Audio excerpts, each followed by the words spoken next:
Are you tired of living off that old well water? Is it time for some new living water? Join the Wannabees as we look into John chapter 4, the woman at the well. We are back on with the Wannabees. So glad that you are a part of us. We are grateful that you're here, and we want to talk about biblical topics. We want to approach God's Word to see what we can assess from it. We've got Clay Turner on with us today from the Liberty congregation, and we always ask our people that come on, what's a topic you would want to talk about? And you mentioned the woman at the well. So why'd you mention the woman at the well? Man, I tell you, every time I read and study about this encounter that Jesus has, it seems like you learn something new every time. Yes. And I just thought it'd be a good topic. Keith reached out to me. I was real happy that he did. I've seen a couple of the episodes that him and Spencer has been doing. And the last one was your one with Tom Sweeney. Oh, yeah. And I really enjoyed that one. That was just last week. And so I was pretty stoked that I got asked to come on. Never been on a podcast before. So I'm pretty excited about it. But he asked what what verse was, kind of sticking out to me here recently. And I said, it's got to be the woman at the well. Yeah, the woman at the well is probably one of my, I don't know, it's one of those go-to stories that just impact so much. And Spencer, as soon as I text it out there, he's texting back going, hey, I want to talk about this because this is what I think is one of those moments that, will be impactful. So, if you think about John chapter 4, you're looking at the woman at the well, and Jesus always had a reason for everything that he did. He always had a reason, and we need to recognize that. So if you just go here, verse 4, and he had to pass through Samaria. Anything there? Well, it says he had to, but he didn't have to. And I think that's what we mentioned that when we were preparing. He had to. And the disciples were like, why on earth are we going through Samaria? I mean, you read the footnotes like in your study Bible, it's like the Jews that would go out of their way to avoid this place, avoid these people. And so by no means did he have to go there. But when you know Jesus, his purpose, it kind of reveals very quickly on that there is something going on here that he had to do. And it had nothing to do really with passing through Samaria. It's who he's about to encounter here. And so I like that it made it like imperative, even though it really never was. How do we look at things that way? You don't have to go engage with this person. You don't have to have that conversation. You don't have to stop and talk. But when you see things through Jesus' eyes, sometimes you're like, no, I have to do this. This is what God needs me to do now. And that's difficult. Yeah, we were talking about the different versions. You can read the New King James Version says, but he needed to go through Samaria. That's to go. Better. Mm-hmm. Now, did he need to go through because he knew who he was going to meet? Yeah. And I always wonder, is he doing that for the disciples or is he doing that for the woman at the well? Mm-hmm. And there may be a little bit of truth in both of them. That we as Christians need to see Jesus at work, and we need to know that where we go, we're going to make an impact wherever we go. Yes. And sometimes I think we lose sight of that. But he had to go through Samaria. And when you get to verse 6, Jacob's well was there. So Jesus, wearied as he was from his journey, was sitting beside the well. It was about the 6th hour. Yeah. Now, about the 6th hour is about noontime, if you think about this. And most women would not be drawing water at noon. Yeah. Why? Is there any significance there? Well, I think that goes back to what we talked about how it's usually the morning time is when all the ladies would be there. So if you wanted to be as effective, the way we sometimes define evangelism is trying to reach the most people at one time. The most effective time would have been at the morning, but now he's like an off season, right? And so we know it's because of his need. And so now he's revealing, okay, it's a very strange need. Like it's not what you would expect. And it's not when, maybe if we put our minds together, I probably would have said, go in the morning, Jesus, because I don't know about the woman who he needed to talk to. I just know, it's just about you talking to as many people as possible. And that's the beauty, I think, of the story is it's really not about talking to as many people as possible. It's about talking to the one that needs you. And I think about people in my life. Sometimes I think about all the people I could talk to, and I avoid the one that I know probably needs me to talk to. Probably needs you the most. Yeah. The thing that's interesting to Jesus, and he remains that way to a lot of people, he didn't do things that people expected him to do. Yeah. He didn't go places that people expected him to go. He didn't stay away from places that people expected him to stay away from. Mm-hmm. He didn't look like people thought he would look like. He didn't go to the well at a time that we thought he should go to the well. Yeah. He went when he knew he would make the most impact. Yeah. Yeah, I mean, he knows the hearts of everybody. And our thought would be, why don't you go in the morning? Because then you'll have a plethora of maybe women to choose from that you could speak to and share your story. And the disciples could be there and everybody could have a role. But he knows who he's going to meet. I mean, he has a reason for what he's doing, and we never know that the impact. And so he must have known something that we didn't, that the disciples didn't at that moment. So I just think that's significant when you're reading through the scriptures, you know, that he needed to go through Samaria, and he gets there in the 6th hour of the day. And to me, I just think it's interesting, even in verse 7, there was a woman from Samaria who came to draw water, and Jesus said, give me a drink. Yeah. That it starts physical. He wasn't just sharing the spiritual with her, just didn't begin to bombard her with who he was, and I'm here to change your life, and I'm here to make a difference in your life. Hey, could I have a drink of water? And you got to know that that made an impact if you know sort of the history of what's going on as far as Samaritan and a Jew, a man and a woman during this day and time. And you got to probably know what she's encountering as well, and what she's probably going through her mind. And Jesus probably knows all the things that's, you know, she's fixing to be thinking about. Yeah. It goes on. I think we're at verse 7 there, and it gets into the meat of that conversation that's about to happen. And it says, a woman from Samaria came there to draw water, again, at a very obscure time. And Jesus says to her, give me a drink. And so I love the thought there that it all starts with just a simple cup of water, you know. And so with you, when you think about the conversation that's about to continue from this, I mean, of course, we're going to see things start with a physical cup, and his whole intention is to get her thinking spiritual. I sometimes assume a lot of people that I'm talking to, especially when it is somebody that is not the person that people would normally expect you to talk to at the place they would expect you to be talking to somebody about spiritual things. And really, people are capable of spiritual thoughts a lot more than we give them credit for. Like, God designed us to think spiritually, even if we don't really know a whole lot of spiritual things. And I would challenge to say that I think everybody's capable of understanding spiritual things even before they understand religious things, if that makes sense. So sometimes it's like, don't assume too much. Which Jesus knew things we don't know. I get that. But he says that so that now we will know. There's no reason to assume anything, because the woman at Samaria, she was able to think spiritually. But I think here's the thing I'm challenged with. Sometimes it takes a minute to get them there, and you're like, I know what's about to be involved in this conversation. I'm going to have to talk about this cup for 10 minutes, wasting time. But it's got to be worth it. It's got to be worth it every single time to get them there, because they're capable. And so if everybody's capable of knowing who Jesus is, then I say we talk as long as we need to talk to get them there, you know.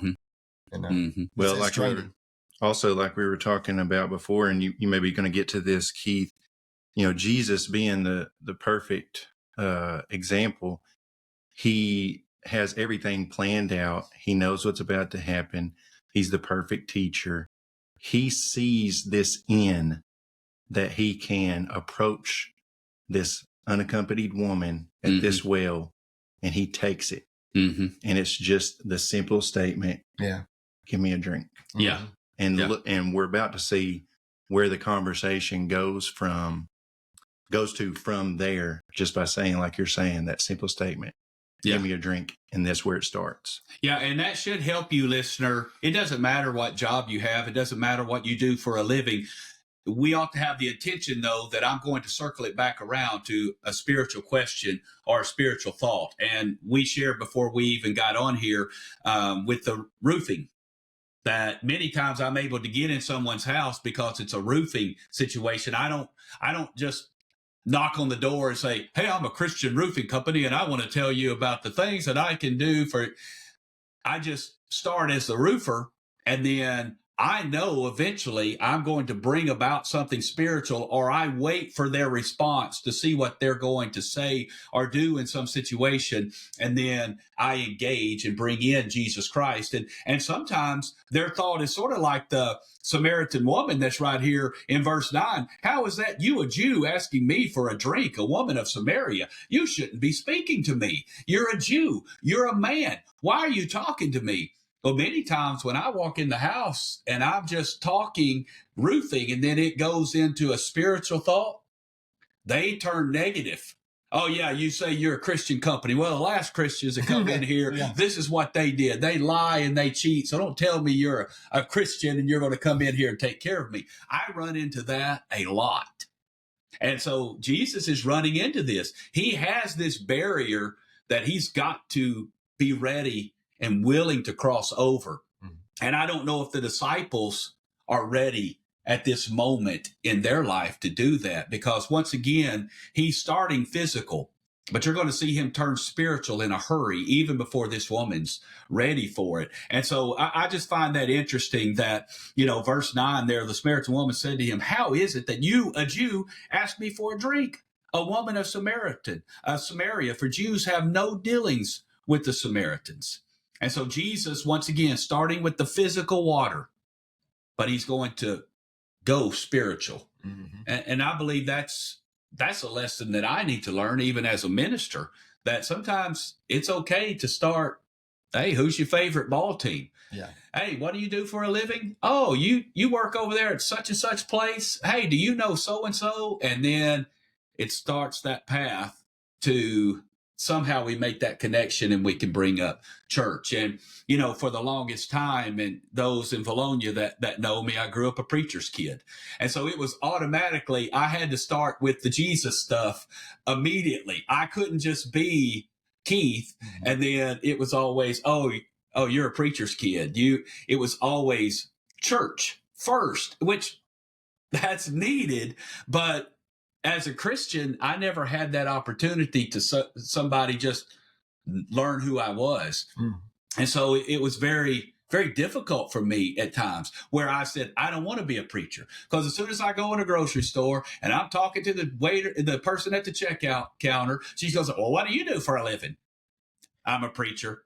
Or if I'm going to go somewhere, what do you do for a living? I'm a preacher. And immediately they shut down. Immediately, excuse my French, or immediately they're going to treat you a little bit different. And so I said, I don't want that. I just want to be a normal person and then show them Jesus Christ. And so I didn't want to be a preacher, because I had to start with it. I never could just ask for a drink of water. It always had to be about evangelism. And I know that's probably a backwards way of looking at it. It's probably not even real. It's probably my own perception. Today, I want nothing more than be a minister, but I've sort of learned how to conduct that. I'm okay with saying I'm a minister. If you want to start with that, we can.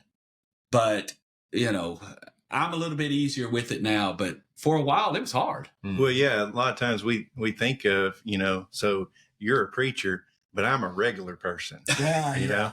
Right. We can't be both, right? Yes. That's what we think. But no, that's not. You can be a preacher. You can be a preacher's kid and still be a regular person. I can be a regular person and still be a preacher. So that's a great thought, Keith. I'm with you. Yes. And it's so hard there. And then so Jesus immediately now, he's fixing to go spiritual. He's fixing to go spiritual. He knows there's something deeper. He knows that she's human. She's going to have struggles. Jesus answered, if you knew the gift of God and who it was saying to you, give me a drink, you would have asked him and he would have given you living water. And the woman, now see, once again, she's still physical. She can't think spiritual in her world. And there's probably many people in this world. I don't know if you want to say that she has church hurt, but the Jewish people, the religious people of the day, were not treating her very kind. She had a bad view, a bad, perception of religion, of this Jewish religion. And so she had a bad taste in her mouth. And many times I think there's people that have church hurt. They want to stay physical. They don't want to go to that spiritual with you. And so verse 11, sir, you have nothing to draw water with, and the well is deep. How are you going to get to that living water? What are you going to do? Are you greater than our father Jacob? He gave us the well and drank from it himself, as did his sons and his livestock. Mm-hmm. So Jesus has gone spiritual, but the woman is still physical. Mm-hmm. And many times I have found, and Spencer probably faces it somewhat too as a minister, when people are coming to you asking for physical food, mm-hmm. and you know they are there just for the physical food. And if you don't give them the physical food, but you want to tell them about all the spiritual things, they'll leave. Yeah. I mean, they may give you the finger, cuss you out, get in their car and drive off. And it's a nicer car than what you're driving. Yeah. But they're there for the physical. Yeah. They're never going to want to go spiritual. And we have to be aware of that in this world, that there are some people that just stay physical. Yeah. But that doesn't mean that Jesus is not going to offer the spiritual. Mm-hmm. And I think we have to be willing to do that. So I don't know. Yeah, we take that example from him. He regardless of where they're at, we still have to be willing to go spiritual. Yeah. Yeah. Yeah. You look at the conversation and, if you're familiar with it, you know where the conversation's headed, but even if you're not, you pause right there. You think about maybe the nature of the woman. You don't really get the impression she's even a hostile woman with church hurt that would require her to, all right, prove yourself. Are you really this guy? I've experienced this. Are you a Pharisee? She doesn't really go there. I mean, some people in scripture do. So I think it would have said if she was hot, she's really thirsty. And spiritually speaking, she's really open to this from the very beginning, but she's confused. And I'm like, oh, I'll work with that all day. If it's somebody who they're just kind of seeking, but they're kind of left to what they know, and they don't think spiritual, so they don't know a lot. Like, I don't know where to start. And you encounter that person, you should almost salivate at that opportunity that God has placed somebody who's thirsty. And then because really it's like he's entrusted you to be Jesus at the well.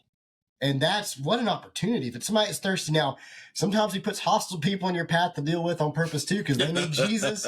They need Jesus. But man, because I've encountered both. I think I've encountered people that, yes, they're church hurt. Yes, they don't think spiritually, but they're ready. And it's like God's been working on them. He's like, I just tossed you up a softball, man. Like, you just got to be willing to talk about the cup and the well and just meet them where they're at. But what is living water?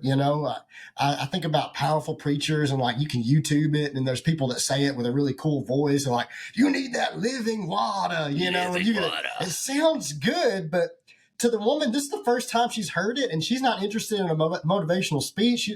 My question would be, okay, why do I need living water? What is it? I know I want it. I know the way we're talking, I'm interested.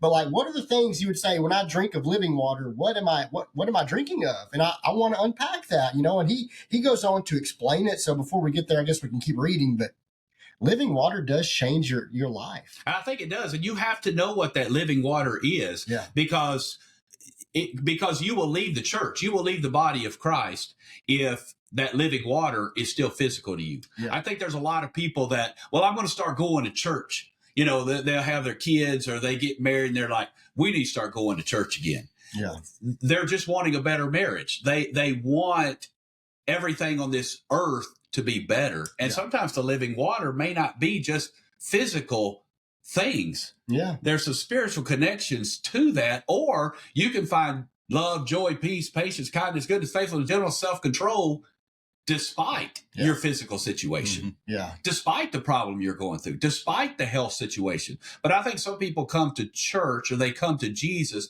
because they want to be healed physically. They want a better physical life. And that, I don't know that that's that woman here. She just doesn't know anything else. She doesn't know where to find the spiritual, but they're seeking that. And many people, when you begin to talk to them about Jesus, many times it is, they want to improve. They want something different. This life that they've been living has cheated them.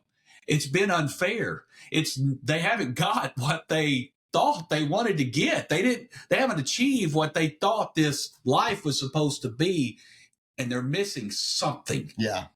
They're missing something. And sometimes I don't think the world offers that missing piece because they don't have it. Yeah. It's not there. So when you look here at verse 13, Jesus said to her, everyone who drinks this water will be thirsty again.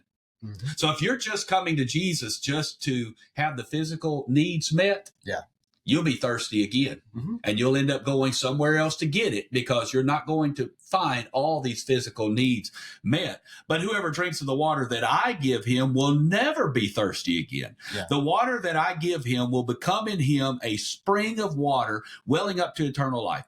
The woman said to him, sir, give me this water so that I will not be thirsty or have to come here to draw water. Mm. And once again, she's coming there to draw water at the 6th hour of the day. She's out here at noon because she knows how people talks about her. She knows the life that she's in right now, and she wants something better. She just can't get out of it.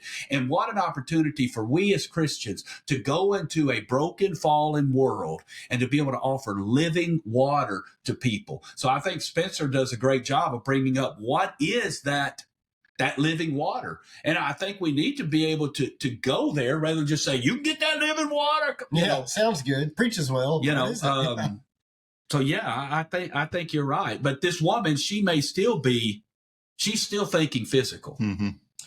And I think she, even while she was thinking, I thought this just popped in my mind and leave it for what it is, or we'll talk about it. But she's talking religious and physical. Cause even at the beginning, like sometimes people will do this when you're conversing with them and they can tell you're kind of easing into some spiritual things, but they want to peg a religious card to you, meaning what church you go to? The Churches of Christ. Oh, you want to know that I don't want to take you religious. I want to take you spiritual. Yeah. Like there's a place for all these conversations, but we're not really looking at religion. We're looking at spirituality, because she says, how is you a Jew? And he doesn't really address that. That was an opportunity to go religious and talk about the Israelites, talk about Moses, talk about all that. And he doesn't bite that bait. It's important that we don't bite that bait either. We go and encourage a deeper spiritual conversation because they think they know religion. And the fact is you can. Like there's people even in all kinds of churches that know religion, but still haven't gone spiritual. They're still with the physical cup. And if it's doctrine or it's method or whatever it is. And so he does circle back and it becomes religious. But she prompts it the second time. Yes. And so he still doesn't. He's like, she starts talking about the mountain to worship thing and she goes religious and then he goes there. But that's because she's ready for a spiritual change. I don't just want to make more religious people that want to do enough right things. They don't do enough wrong. I want to make spiritual people that are genuinely thirsty to drink something that'll change their life. And then I think religion is a fruit of that because you want to follow and obey God. And there's some religion, but there's a whole lot more spiritual to it than there is religion to it in the church.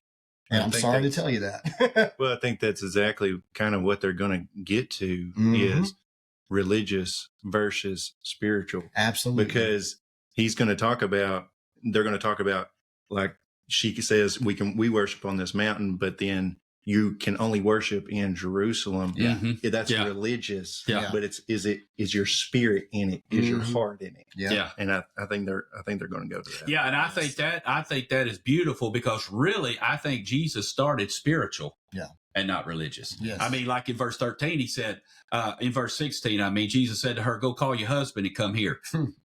He knows. Let's just get to the crux of the matter. Yeah. Ma'am.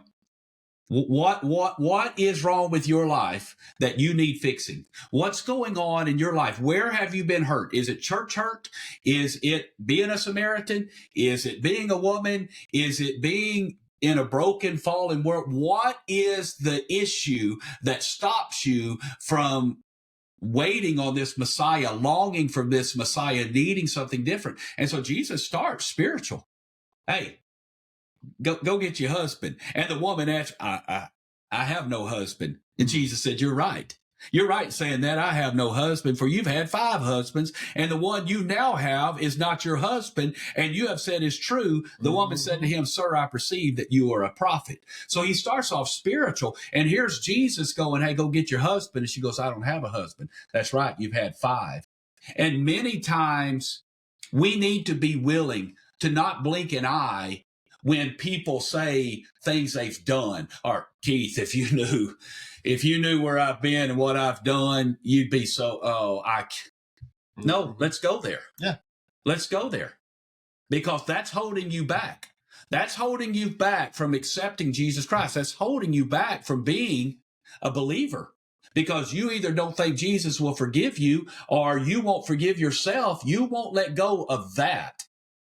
And we deal with that all the time. Like, what is the issue? What is holding you back? And let's deal with that. And I think Jesus does a good job with that. And when you talk to people, one thing that I have found is I love when some people will say, well, you just seem so real.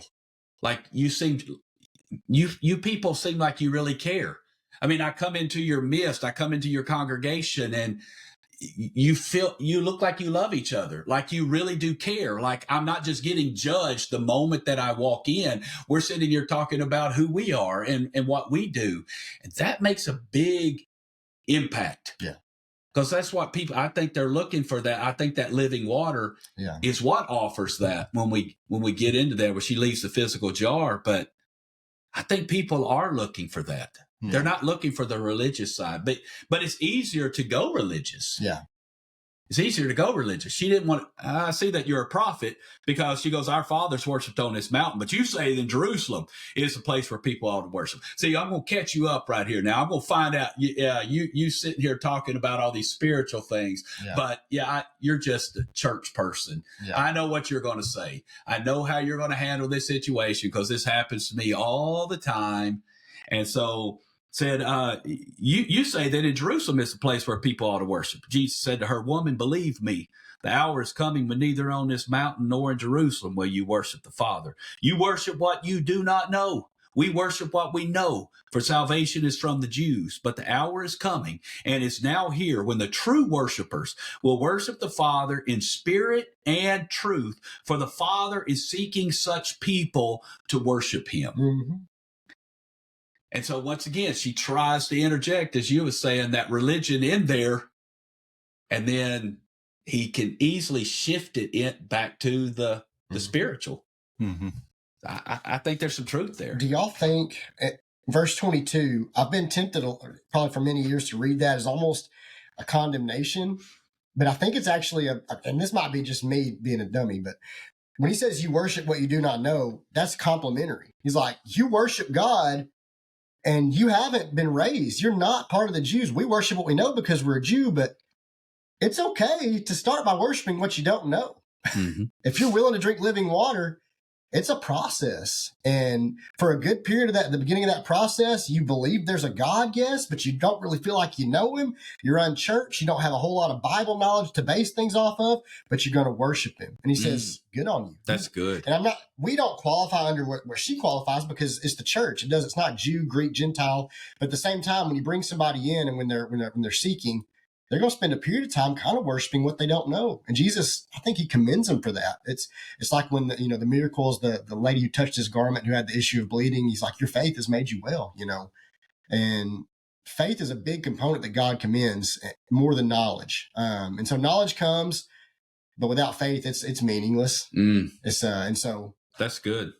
Was it when they were at the Areopagus when You went right where I was going. Sorry. No, that's beautiful. Yeah, the unknown God. Here's the unknown God. Let me tell you about him. Yeah.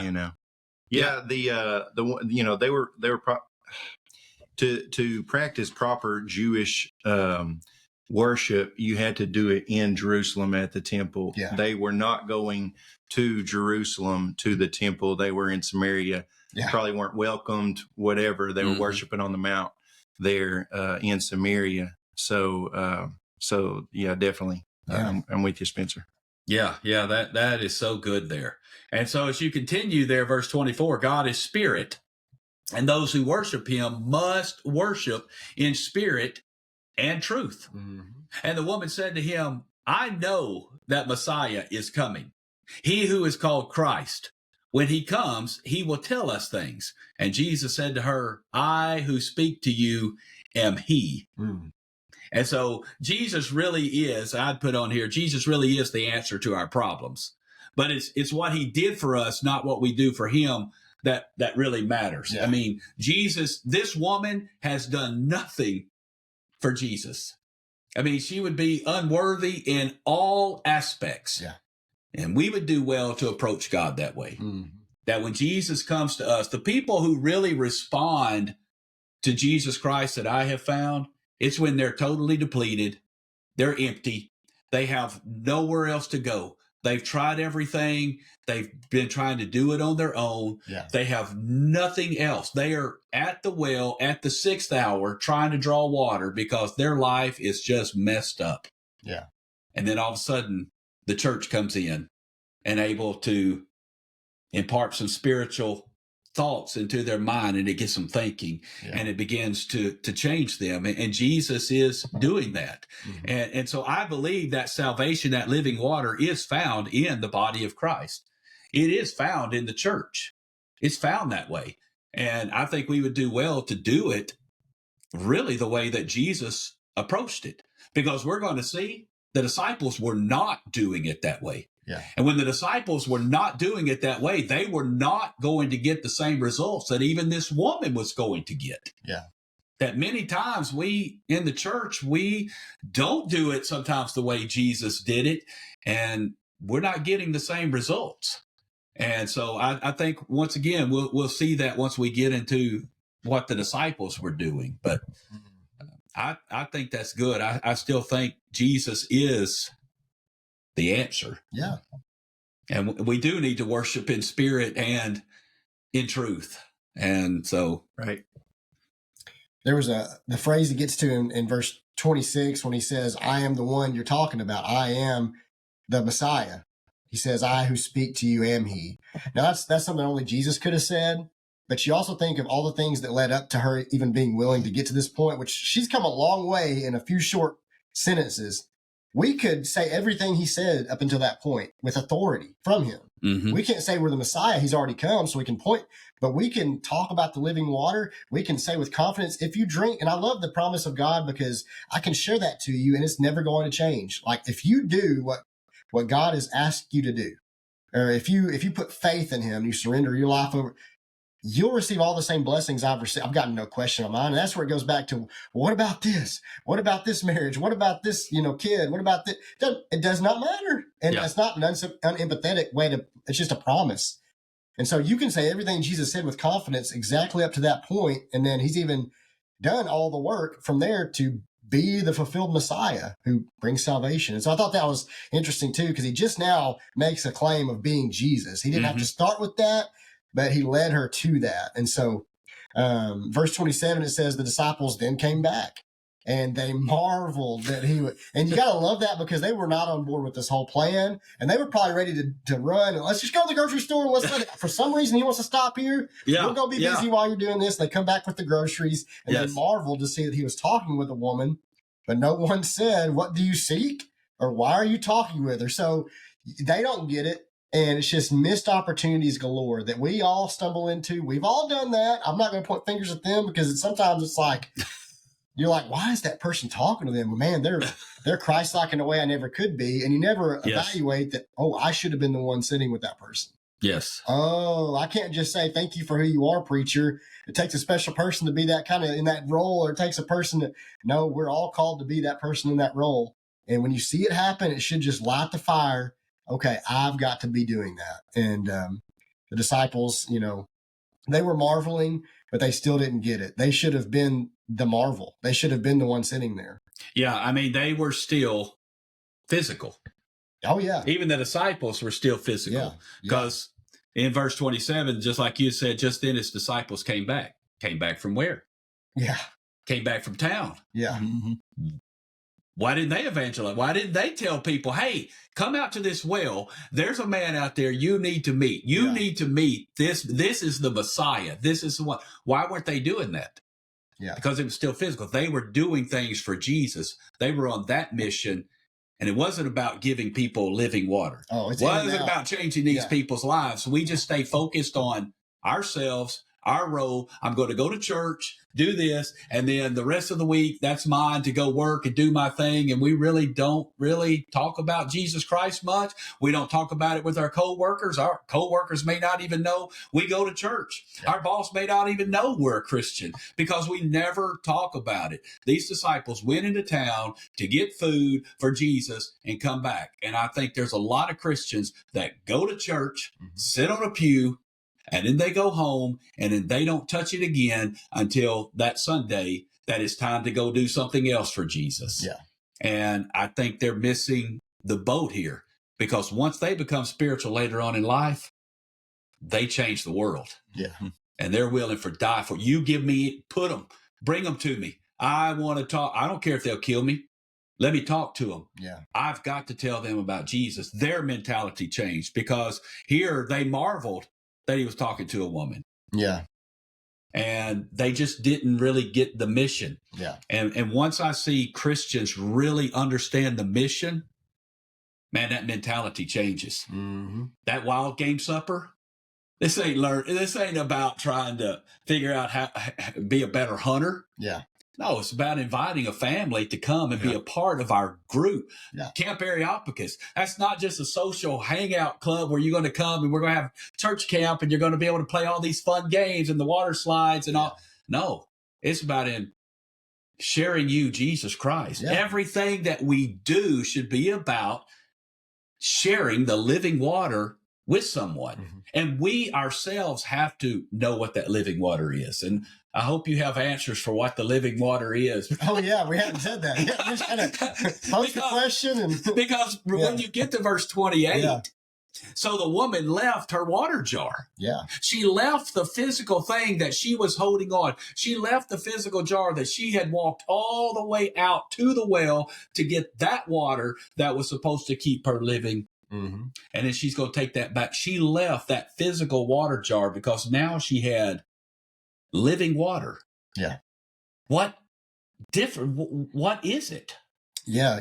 I mean, when you see somebody come back to town, and it's not just somebody, she's going back to the same town where everybody knows her, which is the reason why she was drawing water at noon. So she's going back to those same people. And it says in verse 28, she left her water jar and she goes into the town and said to the people, "Come see a man who told me all that I ever did." And then, can this be the Christ?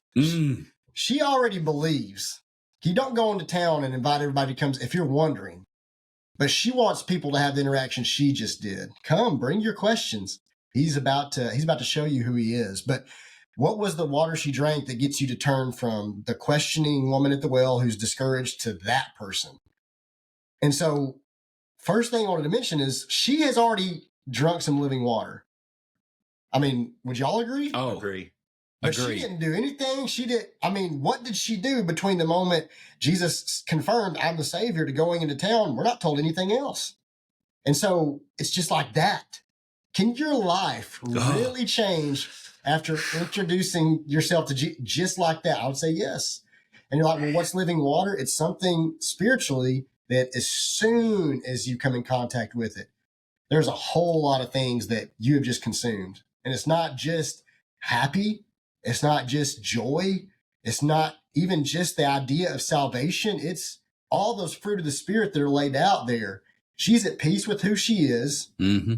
She is joyful about what she can offer people. I mean, all that's there at one time. So the whole thing of you don't get Keep to preaching, man. Come on now. I'm like, that's amazing. It happened just like that.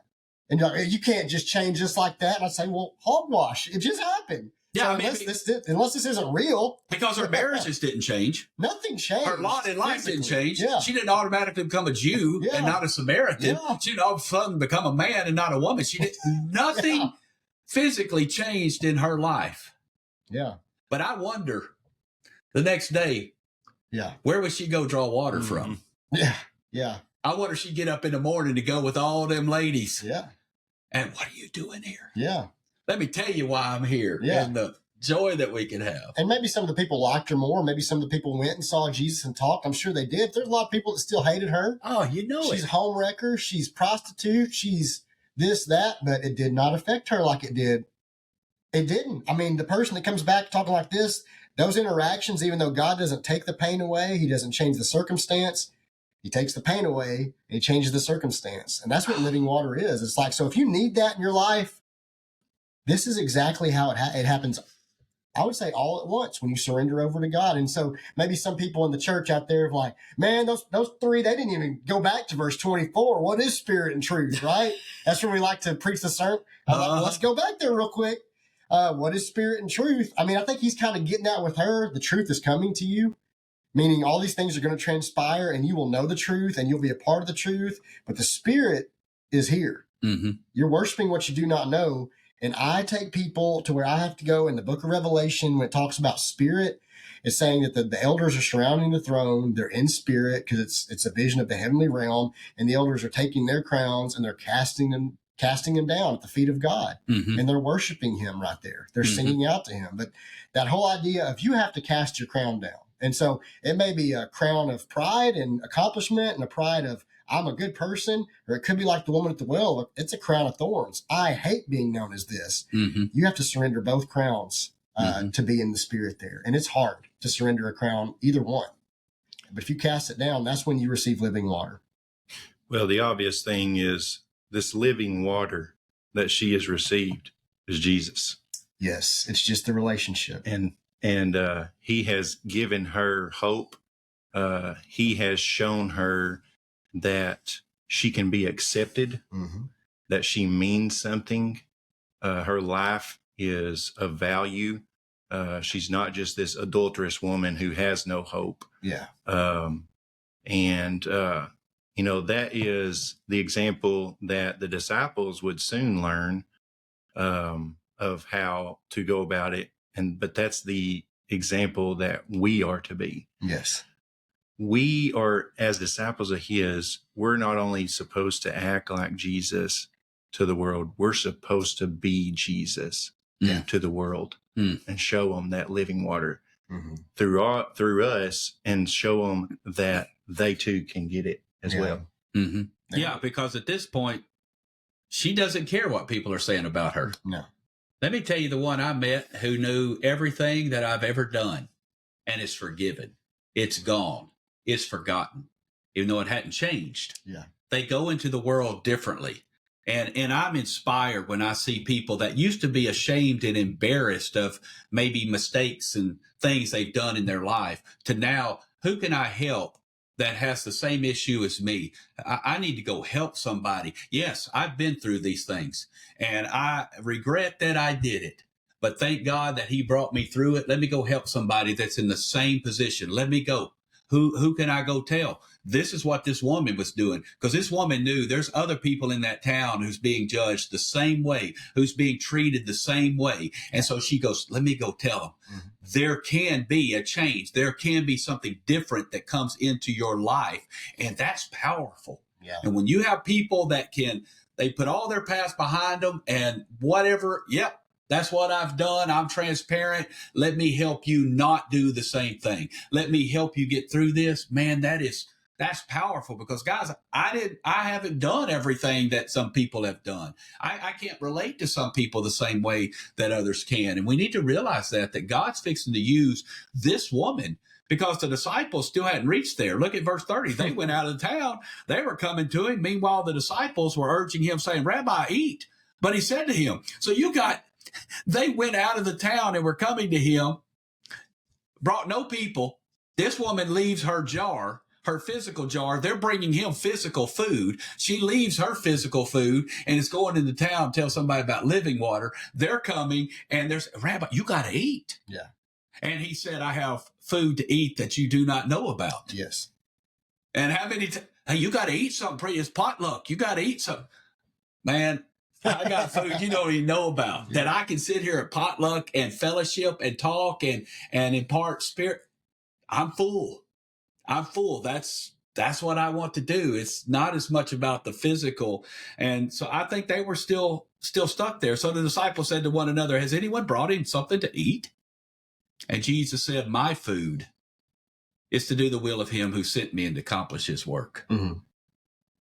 If you took that into every day of your life, in your marriage, in your child rearing, at your job, at your recreation, wherever you are, my food is to do the will of him who sent me and to accomplish his work.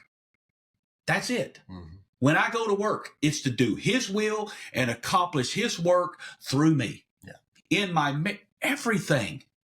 That's it. Mm-hmm. And how many times we're just out there working for the physical stuff. Mm-hmm. That is just a means to an end. And if we have time to include the spiritual stuff, we will. Yeah. And I see a lot of young men and young couples, and I see that you're missing out. And you can see that they're missing it. That they know there's something missing, but they don't know how to change it. I don't know. It hurts my heart because I see that should be. That's our food. Yeah. Something we can all work on. Yeah. I know when I'm busy and it even just general work, but especially when it's a spiritual work that I'm doing with somebody, and I'll go a while without eating. And I'm not saying that's what this is, but I am saying it's significant to note that when you're around people and you're busy, you can go a lot longer than without eating, because when you're at home by yourself and I haven't eaten a lot all day and it's like 12 o'clock at night or whatever, I'm ready to eat physical food. Yes. Because I've lost a purpose and I've reminded myself of the physical things, and it all comes back in with a vengeance. It's like the spiritual warfare component.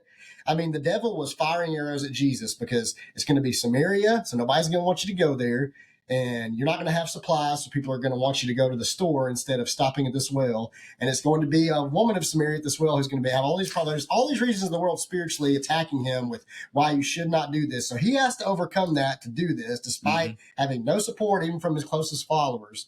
And then the woman has a spiritual attack because even though she's at this mountaintop with this humble, empathizing, loving Savior, she's got to go back into a town full of people that are not that.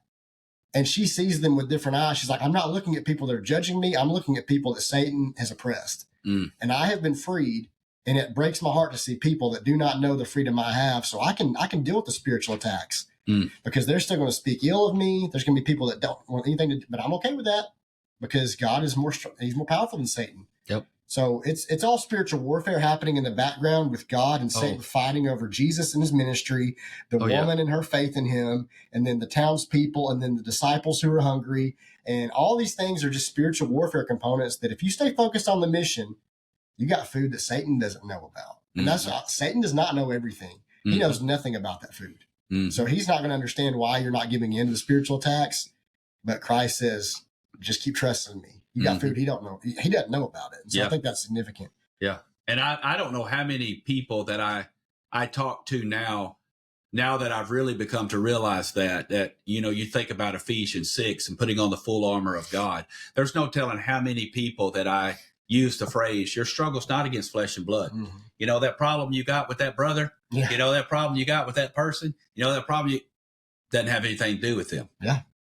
It's that spiritual struggle that's going on. It's to do God's will or to not. Yeah. That's really the struggle. And once we come to grips with that, that's when the change can happen. Your struggle's not against that person. Yeah. Woman at the well, your struggle's not against those people in town who are ridiculing you and mocking you. It's really not.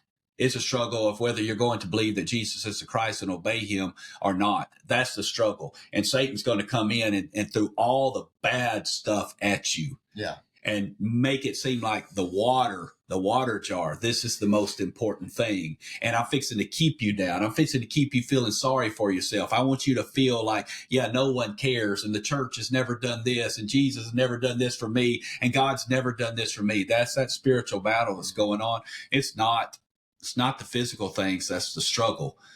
It's that inward struggle. And I think the woman is conquering it. And as you had said earlier, she's going to have joy now, despite her circumstances. Yeah. She's going to have a peace that it doesn't matter what I've done. Matters what he's done for me. Yeah. And moving forward has a different view of life. And we should see that in everybody. And Jesus says that in verse 35. Do you not say, there are yet 4 months, then comes the harvest? Look, I tell you, lift up your eyes and see that the fields are white for harvest. Already the one who reaps is receiving wages and gathering fruit for eternal life, so that sower and reaper may rejoice together. For here the sayings hold true: one sows and another reaps. I sent you to reap that for which you did not labor. Others have labored, and you have entered into their labor. The fields are white. It's just up to us to go into town and to tell people what Jesus has done for us. Mm-hmm. That's all the woman did. Just you go talk to him. I'm just saying he knows everything about me. I know how he's changed me. Yeah. See what he can do for you. Yep. You come and see. Yeah. It's almost like Jesus, and it's not a blasphemous thing because Jesus is the one saying it, number one, but he's almost saying that he can have a ministry there because of the woman and not because of him. And he says, and it says in verse 39 that many Samaritans from that town believed in him because of the woman's testimony. Not believed in the woman because it was Jesus, because that wasn't significant to them. But it was significant because they knew this woman. So God needed the woman so that Jesus could be effective. God needs you so that Jesus can be effective. Well, that's Jesus. That's not me. That's God. That's that. I don't know that. Yeah, you do. Yeah. For Jesus to be effective, you have to be the one going into the town. Have you ever heard? I've been firsthand experience of don't go to the grocery store hungry. You know, have you done that? Oh, yeah. Sam's is bad. Everywhere's bad for me, but Yeah, we did pick up. that helps. Like, I still get out of the car. I'm like, I'm running real quick and get the candy bar. So if you go to the grocery, don't ever go to the grocery store hungry, because you could say here, well, Jesus has to eat. Well, yeah, he did.